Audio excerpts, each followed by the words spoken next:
Il était une fois un superviseur dans un centre d'appel, un homme avec une vision bien particulière de la gestion. Pour lui, les statistiques des téléconseillers n'étaient là pas un outil de mesure, mais un terrain de jeu où il s'amusait à modeler les chiffres selon son humeur et, surtout, ses affections personnelles. Les appels traités, la qualité des interactions, le taux de satisfaction des clients. Tout ça n'était qu'un détail. Pourquoi s'embarrasser de la réalité quand on pouvait ressentir la performance? Une erreur dans un dossier? Peu importe. Si le téléconseiller en question plaisait à monsieur le superviseur, il obtenait des primes et des félicitations à l'appel.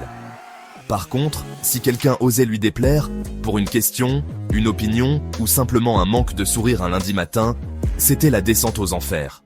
Lucie, par exemple, une collègue modèle, voyait régulièrement ses statistiques plonger dans les abysses. Les chiffres étaient truqués à son désavantage sans qu'elle comprenne pourquoi. Antoine, en revanche, le collègue toujours en retard, et parfois même absent, était miraculeusement en tête des performances grâce à des statistiques surévaluées. Il faut valoriser le potentiel, disait le superviseur. Traduction. Il faut valoriser ceux qui me flattent. Ce superviseur avait une méthode bien à lui pour distribuer les primes. Ce n'était pas une question de mérite, mais de favoritisme. Et cela allait plus loin que l'injustice. Les téléconseillers mal notés perdaient non seulement leur motivation, mais aussi des avantages cruciaux, comme les heures supplémentaires rémunérées ou les opportunités de promotion.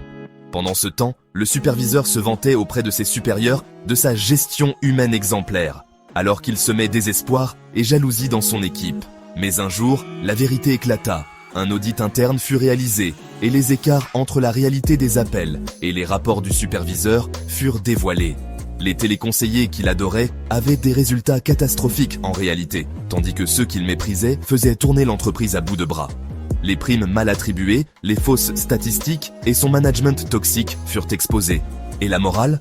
Quand on construit son pouvoir sur des mensonges et des préférences personnelles, tout finit par s'écrouler.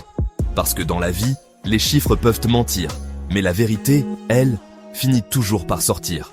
Si ce superviseur avait compris qu'on ne dirige pas une équipe avec ses émotions, mais avec justice et objectivité, il aurait peut-être gagné le respect de ses collègues et sauvé sa place. À méditer.